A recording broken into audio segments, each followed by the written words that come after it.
Hello everyone. நம்ம வீட்டில் இருக்கிற எல்லா பொருட்களுமே 2 இல்லை 3 பின்னில் தான் வேலை செய்யும். ஆனால் இந்த ட்ரெயின் அண்ட் எலக்ட்ரிக் டெஸ்டர் மட்டும் ஒரே ஒரு பின்னில் தான் வேலை செய்யும். இந்த வீடியோவில் அதுக்கு பின்னாடி என்ன சயின்ஸ் இருக்குன்றதை பற்றி பார்க்க போகிறோம். அது மட்டும் இல்லாமல் மனுஷன் செஞ்ச மிகப்பெரிய கண்டுபிடிப்பில் ஒரு சின்ன தவறை வந்து அவங்க இழைச்சிருந்தாங்க. அந்த தவறை இயற்கையிலேருந்து சொல்யூஷன் எடுத்து எப்படி சரி செஞ்சாங்கன்றதை பற்றி அந்த வீடியோவில் பார்க்க போகிறோம். Welcome to my show.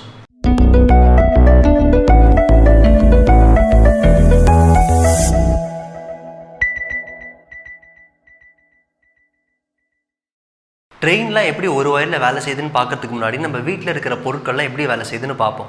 உதாரணத்துக்கு ஒரு டிவி எடுத்துப்போம். நம்ம டிவியோட ப்ளக் பாயிண்ட் எடுத்துக்கிட்டோம்னா அதில் வந்து 2 பின் இருக்கும். அதை கொண்டு போயிட்டு ஸ்விட்ச் போர்டில் குத்துறப்ப அந்த ஸ்விட்ச் போர்டில் வந்து 2 ஓட்டை இருக்கும். ரைட் சைடில் இருக்கிற ஓட்டையை நம்ம ஃபேஸ்ன்னு சொல்லுவோம், லெஃப்ட் சைடில் இருக்கிற ஓட்டையை வந்து நம்ம நியூட்ரல் அப்படின்னு சொல்லுவோம். எப்படி ஒரு பஸ்ஸில் வந்து ஏறுறதுக்கு வழி இருக்கோ அதே மாதிரி இறங்குறதுக்கும் வழி இருக்கும். இப்போ இந்த டிவியில் இருக்கிற பின் எடுத்து நம்ம ஸ்விட்ச் போர்டில் குத்துறப்ப ரைட் சைடில் அதாவது ஃபேஸ் வழியாக கரண்ட் போயிட்டு டிவிக்குள்ளே போயிட்டு அது நியூட்ரல் வழியாக வெளியில் போயிடும். இந்த மாதிரி இருக்கிற சர்க்யூட்டை நம்ம க்ளோஸ்டு சர்க்யூட் அப்படின்னு சொல்லுவோம். அப்போ டிவி வந்துட்டு வேலை செய்யும். இப்போ உதாரணத்துக்கு நான் ஃபேஸில் மட்டும்தான் நான் ஒரு பின்னை குத்திருக்கேன், நியூட்ரலில் குத்தலை அப்படின்னா ஃபேஸ் வழியாக வந்த கரண்ட்டு டிவிக்குள்ளே போயிட்டு வெளியில் போகாது. ஸோ இதை வந்து நான் ஓப்பன் சர்க்யூட் அப்படின்னு சொல்லுவேன். அப்போ அந்த இடத்துல வந்துட்டு கரண்ட்டுடைய ஃப்ளோ இருக்காது, டிவி வந்துட்டு ஆன் ஆகாது. ஆக ஒரு பொருள் வேலை செய்கிறதுக்கு எனக்கு கரண்ட் உள்ளே போயிட்டு வெளியில் வரணும், அதாவது ஃபேஸ் வழியாக உள்ளே போயிட்டு நியூட்ரல் வழியாக வெளியில் போகணும். அப்போ தான் வந்துட்டு ஒரு பொருள் வேலை செய்யும். இப்போ நம்ம டெஸ்டரை பார்த்தோம் அப்படின்னா நம்ம டெஸ்டருக்குள்ளே வந்துட்டு ஒரு 10 lakh ohm ரெசிஸ்டர் இருக்கும், அதுக்கப்புறமா ஒரு நியான் பல்ப் இருக்கும், அதுக்கப்புறம் ஸ்ப்ரிங் இருக்கும். ஸ்ப்ரிங்குடைய அதர் எண்ட் வந்து இந்த மெட்டல் கான்டாக்டில் வந்துட்டு டச் ஆகிட்டு இருக்கும். இப்போ இந்த டெஸ்டரை வந்துட்டு நம்ம இந்த 230 volt சப்ளை வரக்கூடிய இந்த போர்டில் வந்துட்டு நான் வைக்கிறப்ப, நான் ஃபேஸில் வைக்கிறப்ப டச் பண்ணால் லைட் எரியும், எடுத்தால் லைட் எரியாது, டச் பண்ணால் லைட் எரியும். இங்கே என்ன ஏதாவது மேஜிக் நடக்குதா அப்படின்னா மேஜிக்லாம் ஒன்றும் இல்லை.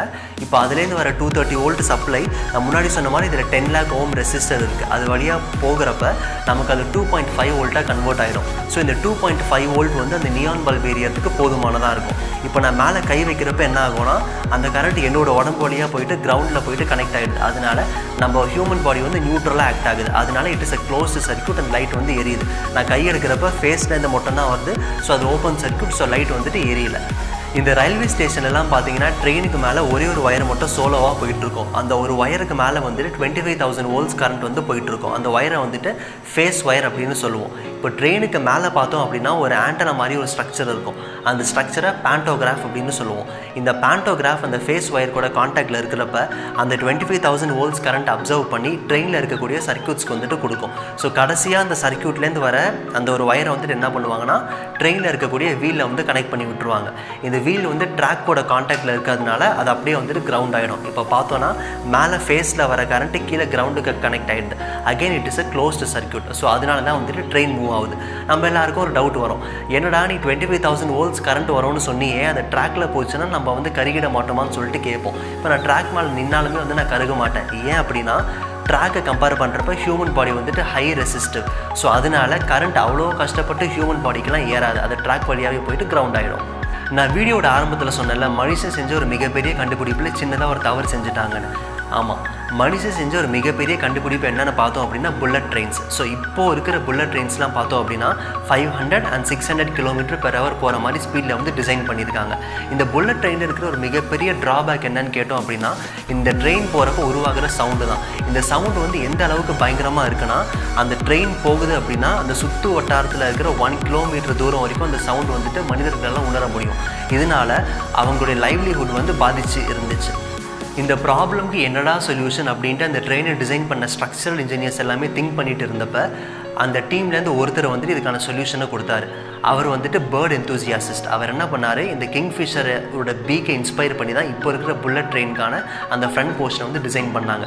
நீங்கள் கிங்ஃபிஷர் எடுத்துக்கிட்டிங்க அப்படின்னா அதுக்கு எக்ஸலண்ட் ஃபிஷிங் ஸ்கில்ஸ் இருக்கும். அந்த பேர்டு என்ன பண்ணும் அப்படின்னா லோ ப்ரெஷர் ஏரியாவிலேருந்து ஹை ப்ரெஷர் ஏரியா, அதாவது காற்று இருக்கக்கூடிய சாதாரண இடத்துலேருந்து தண்ணிக்குள்ளே போகிறப்ப வந்துட்டு அந்த ஃபிஷ்ஷுக்கே தெரியாமல் அந்த தண்ணியை ஊடுருவிட்டு போயிட்டு அந்த மீனை வந்துட்டு பிடிச்சிட்டு வந்துடும். ஸோ அந்த இன்ஜினியர்ஸ் என்ன பண்ணாங்க அப்படின்னா முன்னாடி இருக்கக்கூடிய அந்த கன்வென்ஷனல் ட்ரெயின் இன்ஜின், அதுக்கப்புறம் அவங்க லைட்டாக அந்த டிசைனை மாடிஃபை பண்ணி ஒரு மாடல் வச்சுருந்தாங்க அந்த இன்ஜின், அதுக்கப்புறமா இந்த கிங்ஃபிஷர் பீக்லேருந்து இன்ஸ்பயர் ஆகிட்டு ஒரு டிசைன் கொண்டு வந்தாங்க. ஸோ அந்த இன்ஜின், இந்த 3 இன்ஜின்ஸையும் வந்து 3D மாடல் பண்ணி இதை தண்ணிக்குள்ளே கொஞ்சம் கொஞ்சமாக வந்து டிப் பண்ணி பார்க்குறப்ப இந்த கடைசியாக நான் சொன்னல இந்த கிங்ஃபிஷர்லேருந்து இன்ஸ்பயர் ஆனாங்கிட்ட, ஸோ அந்த பீக்கை வந்துட்டு இன்சர்ட் பண்ணுறப்ப வந்துட்டு தண்ணியில் வந்துட்டு அந்த அளவுக்கு நமக்கு வாப்ளிங் அண்ட் வேவ்ஸ் வந்து இல்லை. ஸோ கடைசியாக வந்துட்டு அந்த மாடலை வந்து அவங்க ஃபைனலைஸ் பண்ணிட்டாங்க.